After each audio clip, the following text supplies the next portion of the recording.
Coincidentally এবারে আমাদের জাপানে ফেরার ফ্লাইট যেদিন ছিল, তার আগের দিনকেই ছিল আমাদের অ্যানিভার্সারি। আর তোমাদেরকে তো আমি আগের ব্লগেই বলেছি যে আমি ভীষণভাবে জ্বরে কাহিল হয়ে পড়েছিলাম। তাই কোনো রকমের ভোরবেলা ওষুধপত্র খেয়ে নিজেকে খানিকটা সুস্থ করে একটু রেডি হয়ে বেরিয়ে পড়েছিলাম সকাল সকাল পুজো দিতে। দক্ষিণেশ্বরে গিয়েছিলাম আমরা ৩ জন। আমি, ও আর মা। বাবানকে অনেকবার যাওয়ার কথা বলেছিলাম কিন্তু বাবান যায়নি।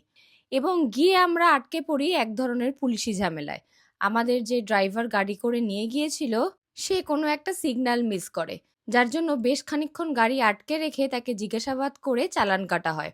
এরপর বাড়িতে ফিরে আমাদের পেয়েছিল ভীষণ খিদে, কারণ সকালে পুজো দিতে যাব দেখে আমরা কিছুই খাইনি। আর এসে দেখি সে তো এলাহি আয়োজন। যেহেতু আজকে আমাদের অ্যানিভার্সারি, যার জন্য দিদি সব রকম রান্নাবান্নার ব্যবস্থা করেছে আর মা খুব ভালোবাসা যত্ন নিয়ে নিজের হাতে সব রান্না করেছে।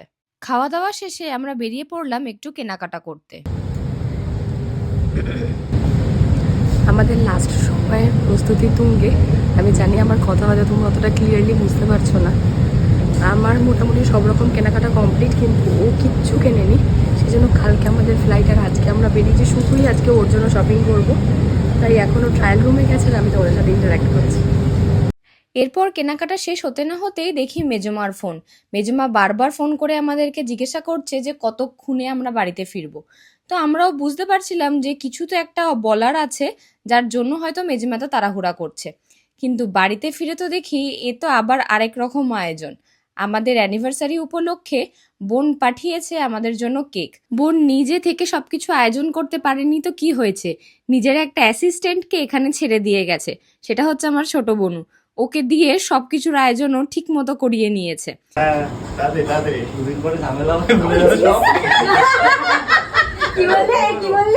দুদিন পরে ঝামেলা হবে, মনে রাখতে হবে। ওইটাই মনে রাখিস।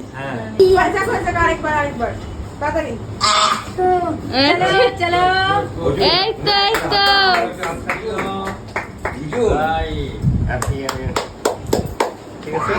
কেকটা কাটতে কাটতে সত্যি কথা বলতে আমি একটা জিনিসে ভীষণ অবাক হয়ে যাচ্ছিলাম, যে বোনের এখনো ঠিক মনে আছে যে আমার চকলেটের থেকে বাটারস্কচ ফ্লেভারটাই বেশি পছন্দ।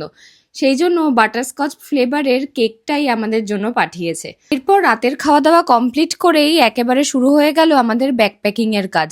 যেহেতু কালকে আমাদের ভীষণ সকালবেলা বেরিয়ে যেতে হবে, তো যার জন্য কোনো কিছু সকালের জন্য রেখে দেওয়া যাবে না। যা করতে হবে সব রাত্রের মধ্যে। যার জন্য আমরা সবাই মিলে খুব তাড়াহুড়া করে সবকিছু করে ফেলছিলাম, যাতে আমি একটু রেস্ট নিতে পারি, কারণ আমার শরীর একেবারেই সায় দিচ্ছিল না।